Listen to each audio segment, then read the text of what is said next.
2025년 외식업 불황 탈출 전략입니다. 자, 여러분 잘 들으세요. 장사는 수요와 공급이 전부다. 자, 이걸 항상 명심하세요. 대표님이 어떤 아이템을 하시든 어디서 장사를 하시든 수요와 공급이 전부입니다. 자, 그래서 1단계는 수요가 많은 곳에서 대중적인 아이템 자체는 수요가 많은 걸로 볼 수 있겠죠. 근데 또 이런 측면의 소유자가 있을 수 있겠죠. 그 상권, 뭐 이렇게 예를 들어서 수원역에 가면 되게 사람들이 엄청 많거든요. 수요가 많아요. 예. 그건 사람에 대한 수요가 많은 걸 뜻하죠. 그러니까 수요는 두 가지 측면이 있는 거예요. 상권에 대한 수요, 아이템에 대한 대중성. 이렇게 볼 수 있겠죠. 두 번째는 공급은 부족한 데 가면 좋겠죠. 무슨 말이죠? 경쟁이 치열한 걸 얘기하는 거죠. 수원역에 갔는데 다 술집만 있어. 그러면 저는 고깃집을 차리면 되는 거고, 다 고깃집하고 술집만 있어. 그러면 저는 약간 비켜간 뭐 쪽갈비집을 차린다든가, 약간 비켜간 양대창집을 차린다든가, 그렇게 비껴나갈 수가 있겠죠. 자, 3단계가 여기서 중요한데요. 경쟁 강도가 중요합니다. 어떤 분들은 난이도라고 표현하는 분도 있고, 어떤 분들은 감도를 좀 조절해야 됩니다. 이렇게 표현하는 것도 있어요. 그냥 경쟁 강도라고 생각하시면 돼요. 요거는 제가 좀 이따가 설명을 드릴 텐데 간단히 얘기해 드릴게요. 예를 들면 제가 평택역에 갔는데 고깃집들이 다 고기를 안 구워줘. 그리고 고깃집을 1인분에 15,000원에 팔고 있어. 자, 그러면은 저는 여기서 어떤 경쟁 강도, 어떤 난이도를 좀 올려주면 되죠? 저는 고기를 구워주는 난이도를 좀 올려주고, 그리고 여기가 근데 인테리어가 다 평범해. 인테리어는 이 사람들보다 조금만 더 잘하는 경쟁 강도를 올려주면 되겠죠. 경쟁 강도는 대표님들이 들어갈 상권마다 거기에 있는 아이템의 수준마다 다른 거예요. 근데 내가 그걸 무리하게 올려갈 필요는 없죠. 여긴 다 고기를 안 구워줘. 근데 1인분에 15,000원이야. 그럼 나는 고기를 구워주고 1인분에 14,000원 팔면 되는 거잖아. 근데 여기서 무리하게 내가 인테리어를 삐까번쩍하게 갈 필요는 없다라는 거죠. 근데 어떤 상권은 다 인테리어가 다 괜찮아. 그럼 나도 인테리어를 좀 더 잘해야겠죠. 그러니까 이런 거에 대한 경쟁 강도를 좀 조절할 수 있는 능력이 좀 필요합니다. 그거는 좀 벤치마킹을 많이 하면서 여러분들이 경쟁 강도 수준을 좀 파악해 볼 필요가 있어요.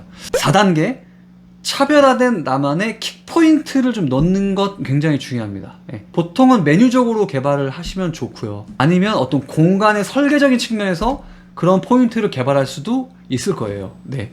그 다음에 5단계는 가성비 구조를 더하자. 이거는 저는 항상 중요하다고 생각합니다. 사실 뭐 경기가 어려워서 뭐 이게 더 중요할 수 있겠지만 원래부터가 가성비는 중요합니다. 경기가 어려워졌으니까 기존에 푸짐하게 줬던 가성비보다 더 센스 있는 가성비가 필요한 거죠. 데이가 29,900원인데 가성비가 있는 겁니까? 그렇게 따지면? 싼 비용은 아니잖아. 1인분에 거의 3만원 가까이 내는 건 비싼 거잖아요. 소고기 먹으러 가는 값이잖아요. 솔직히 말해서. 근데 손님들은 가성비 있다라고 얘기를 하죠. 그러니까 그런 구성적 가성비 구조를 좀 더해줘야 되는 게 2025년에서는 조금 더 레벨이 더 난이도가 올라간 측면이라고 볼 수 있을 것 같아요. 6단계는 마케팅, 알리기입니다. 이건 뭐 다 아시니까. 그래서 1단계에서 6단계는 뭘 의미하냐, 우리 매장에서 어떤 역할을 하고 있는 거냐. 1단계 수요가 많은 곳에서 내가 장사를 하자. 그 수요가 많다는 건 내가 매장을 차렸을 때 바로바로 찾아줄 손님들이 많다라는 거죠. 신규 고객 입장에서 좋은 거, 측면이 좋은 거고, 수요는 많은데 공급 부족해. 이것도 신규 고객 유입에 유리한 거죠. 그죠?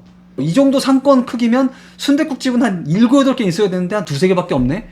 그런 것도 공급이 부족한 거겠죠. 3단계, 아까 경쟁 강도를 좀 조절하라고 했잖아요. 인테리어를 더 잘하든가 아니면 다른 측면들도 있겠죠. 그거는 재방문 고객 포지셔닝에 더 좀 유리한 포지션입니다. 매장에 와서야 느낄 수 있는 거잖아요. 그래서 재방문 고객을 높이기 위한 경쟁 강도를 내가 높여주는 게 필요한 거고요. 4단계, 차별화된 킥포인트를 넣는 건 당연히 매장에 와서 느낄 수 있는 거잖아요. 5단계, 가성비 구조를 더하자. 이것도 재방문 고객이죠. 아니, 경험해보지 않는데 어떻게 알겠어요. 그래서 6단계 마케팅 알리기, 이건 신규 고객이죠. 그래서 우리가 1단계에서 6단계 포지셔닝에서 지금 내가 부족한 단계가 어딘지, 어디에 내가 벤치마킹을 통해서 몇 단계를 내가 집중적으로 잠깐 올려줘야 되는지, 이 별표가 중요도입니다. 이 중요도는 뭐 시기에 따라 다를 수 있어요. 2년 간격 또는 5년 간격에 따라 달라질 수 있어요. 하지만 1, 2단계는 항상 중요한 거고요. 5단계도 항상 중요합니다.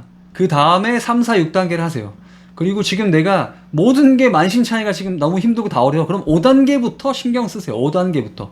근데 5단계에서 수준 낮은 행태는 싼 가격에 많이 주는 거죠. 그건 굉장히 수준 낮은, 그건 대체가 빨리빨리 되죠. 쉽죠. 그래서 그런 정식 구조의 가성비 또는 증정 구조의 가성비를 더해줘야 되겠죠.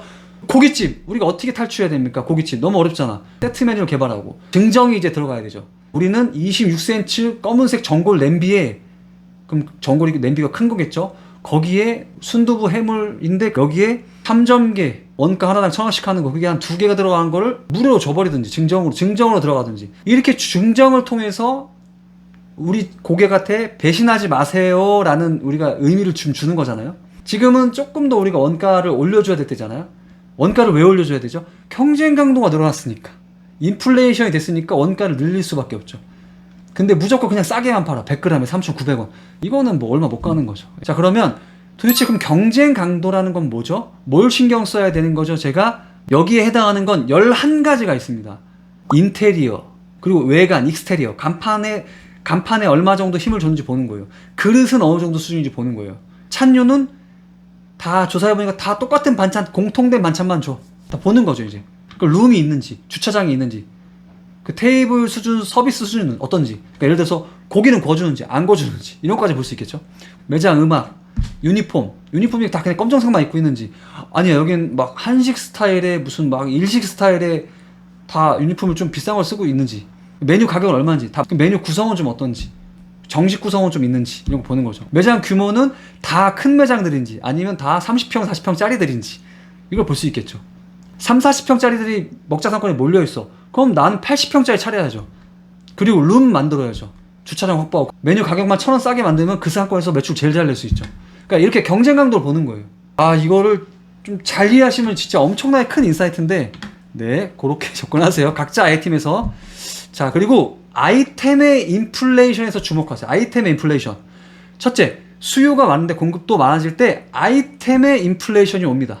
그래서 카페 비즈니스가 그래서 인플레이션이 온 거예요. 고깃집, 카페, 술집, 여러분들 다 아시다시피 아이템의 인플레이션이 왔죠. 공급이 많아졌죠. 경쟁자가 많아졌죠. 그럼 어떻게 된다? 1번에서 11번의 난이도가 올라간다. 술집 프랜차이즈 보세요. 인테리어 엄청 괜찮죠. 근데 어떠죠? 가격은 싸죠. 그런 데일수록 내가 조금 접근을 신중하게 해야 되는 거예요. 그리고 두 번째는 경기가 어려워질 때 아이템의 인플레이션도 옵니다. 경기가 어려워질 때 어떻게 되죠? 가격이 싸지죠. 특히 고깃집 100g에 9,000원 했던 게 지금 3,900원으로 내려왔죠. 그래서 한식이 지금 오고 있습니다. 아직은 일부 한식에서만 오고 있습니다. 생선구이집, 원래 우리가 생선구이집은 그냥 동네에 백반집 가서 생선구이 먹었습니다. 9,000원, 8,000원, 만원 주고. 근데 갑자기 화덕 생선구이가 나오면서 갑자기 100평짜리가 생겼어요. 그리고 셀프바가 잡채부터 해가지고 엄청나게 많이 생겼죠. 근데 지금은 어떻죠? 더 큰 게 생겼죠. 지금은 고등어는 화덕숭 생구이가 나온 지 7, 8년 된 시점에서 나왔죠. 근데 어떻게 나왔죠? 더 크게. 셀프바는 더 많이. 왜 그렇죠? 인플레이션이 오면 네, 메뉴 구성이 늘어나죠. 그리고 찬류가 늘어납니다. 4번, 10번. 근데 가격은 싸집니다.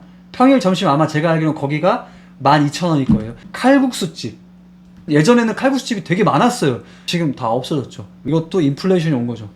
보리밥집도 지금은 인플레이션이 왔습니다. 쭈꾸미집도 마찬가지고요.